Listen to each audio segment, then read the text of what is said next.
Hello everyone, welcome to the lore of Granblue Fantasy. Today we'll be covering the creation of the world, important locations, and some important events leading towards the game and the introduction of Gran's journey. Our story begins with the god of creation creating the world. This world is composed by many skydomes. Skydomes are areas where numerous small floating islands exist, and where all types of living beings thrive. These small islands float with the help of elemental powers, such as earth, wind, fire, and water. This will have a key role to explain in the event what makes the sky blue, which is an event that happens within the game. There are different skydomes such as Fenton Grand, Nalhen Grand, Orly Grand, and others that we have yet to see. The skydomes are separated by the Grim Basin. The Grim Basin being a strong miasma that nurtures many monsters, and it's basically impossible to traverse except with the help of the sky map. There are, although, some places or islands that cross between the Grim Basin, such as the Detroit Belt, a cluster of rocks basically that goes from Fenton Grand to Nalhen Grand, and the Silverwind Stretch, whose mountain range basically crosses the miasma from Fenton Grand to Nalhen Grand as well. These skydomes are dominated mostly by humanoid beings, these humanoid beings being basically from the basic type humans, to the small and cute Harvin, to the horned giraffe, and the cat-eared Erunes. And boy, do I love me some cat girls.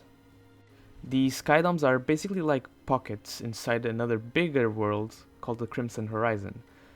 This Crimson Horizon is dominated by chaos. It's basically a big, chaotic red sky, which is only accessed through very specific points in the skydomes, such as Pandemonium, which is basically a big tower that stretches all the way towards the actual surface of the world, and the Edgelands that exist between skydomes and Crimson Horizon. Other than this, we know that this world has a moon, and this moon harbors beings called the Moon Dwellers. But as of now, it's still kind of mysterious as to what the whole thing is, so I'll go more in depth when I cover the events related to it. Now, according to the creation myth, in this world, life was born on the islands, and despite being small, they grew up healthy. But eventually, these little life forms rebelled against the god. Their rebellion tore the god in two. One god had a power of destruction and regeneration, and the other had the power of creation. But the god of creation disappeared off towards the end of the sky. The other god remained in the sky world, and so the sky world underwent destruction and regeneration over and over until the present day. The god of creation could produce things from nothing, but as it could not destroy anything, it ended up creating a stagnant world. Basically, the created ripped the creator into two. One of these we never seen since, but the other, we do know his name, and his name is...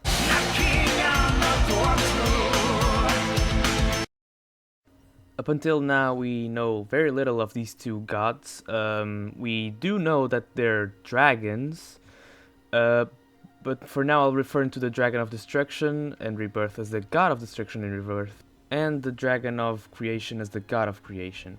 We know where the God of Destruction and Rebirth is, and we'll cover that in another video, probably. The other one we have yet to see, but we do have some theories of what he might be doing. After the creator got divided, these two gods started fighting, and they didn't stop for a long time. Now, the theory, which as of the event What Makes the Sky Blue 3000, pretty much confirms us, is that the god of destruction started backing the Sky Dwellers, and the god of creation started backing the Astrals. This turmoil and animosity led to the biggest event in Granblue history, probably, which is the war.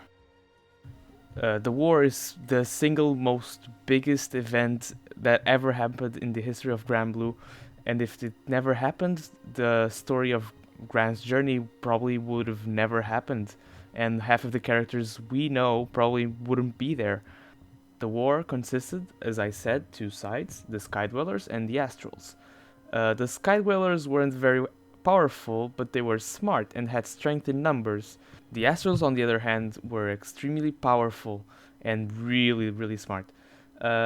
So basically, the Astrals, with their wit, created godlike beings to be used as weapons, the Primal Beasts, which, if you play Granblue, they're pretty much basically the bosses of the game.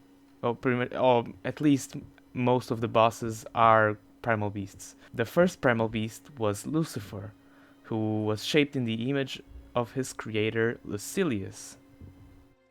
So, with these weapons, the Astrals invaded the other Skydoms and started dominating them completely. So much so that to this day there are still vestiges of their presence, such as Primal Beasts being on pretty much every island there is, and the Earth Kingdom. This kingdom was allied with the Astrals and as such was bestowed great power by them. This power being a Primal Beast, of course. The Earth Kingdom lineage also has astral blood in it, since some of the kings were Astrals themselves.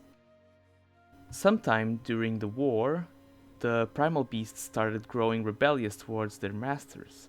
Some wanted freedom, some wanted chaos, some wanted peace, and as such a great rebellion started.